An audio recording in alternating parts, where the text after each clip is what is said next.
wanna be the greatest. Everybody on the fake shit, I look around and feel like everybody is the fakest. I make this every day and I'm impatient, hoping one day I blow up from the basement. Statement, the top is so vacant, I don't hear shit that I think is amazing. Waiting for my day when I'm playing sold out shows for 1,000 faces. Hey, give me that crown, get in my way and to be put down. It ain't your place, all this my town. If I want that shit, then I'll get it right now.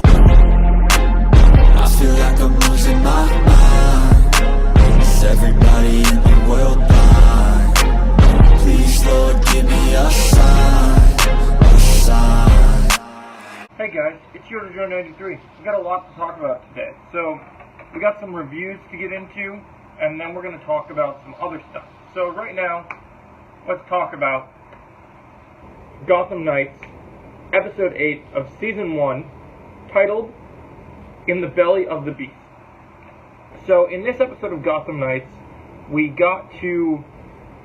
basically got to finally make a move on the Court of Owls. The Court of Owls are having a big gathering after the last episode, where they revealed their plan with the painting, and that they wanted to steal it, and then now they took the painting, and they went, okay, what are we going to do with this? And the plan was revealed to be a map of Gotham, which we get into later in this episode. So, we end up kind of having this conversation, who's going to go to this gala, who's going to take place, what should we expect from this sort of encounter, right? So we talk about it, and they talk about what kind of to expect from the gala, and then they kind of have to decide who's going to go into this gala disguised as court members. They come up with 3D printing they only make 2 masks in the time that they need. So this episode focuses on a couple big things. So let's get into the B storyline before we cover the main storyline. So the B storyline involves Stephanie Brown dealing with her mom's drug problem and alcoholism. And it's pretty bad, and it involves family drama, as you would expect from a CW show. And it's handled in a way that's, I think, very mature for it. I think it's very overdramatic, typical CW stuff, but it is handled in a way that feels serious. She's concerned about her mom. She's concerned about everything that's happening. And it's just bad. It doesn't look great. It's really bad. And it's not something that I would recommend to anyone. It really is. It's not something I would recommend. It's horrible to see. It's not a pretty sight.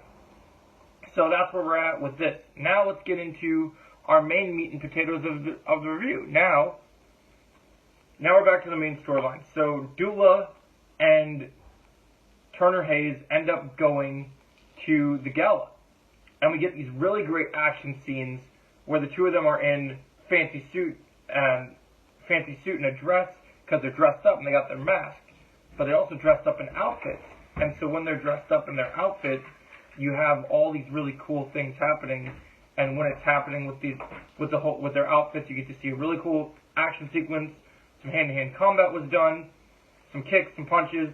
As a martial artist, I really enjoyed this sequence. I thought it was pretty fun. Nothing groundbreaking, but it was awesome watching them kick butt on the Court of Owls, and I enjoyed it for what it was. And so then, towards the end of the episode, we have the reveal that they've been trying to protect the aunt of Turner, who was supposed to take care of her, but she betrayed Turner and joined the Court of Owls for her own protection. But now the court is after her. So they kind of turn on there, and then we find out about the paintings, we get out, and we try to escape.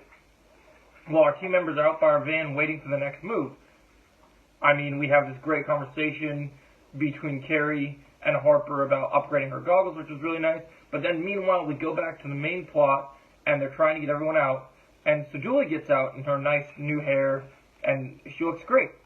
But Turner chooses to stay. Turner chooses to stay to get his aunt to safety because it's the right thing to do, showing heroic traits in what you'd expect. But in the process of it, the aunt is killed, and Turner is basically thinks he's going to get killed. But then the leader, who is revealed to be Lincoln, the husband of the girl that Harvey has been sleeping with, is actually the leader of the court, or one of them. So this sets everything up for a pretty interesting next episode. I'm going to give this episode of Gotham Knights an 8.4 out of 10. It's a pretty solid episode, nothing crazy, but it was pretty good. Let me know your thoughts in the comments below. Please, Lord, give me a sign, a sign.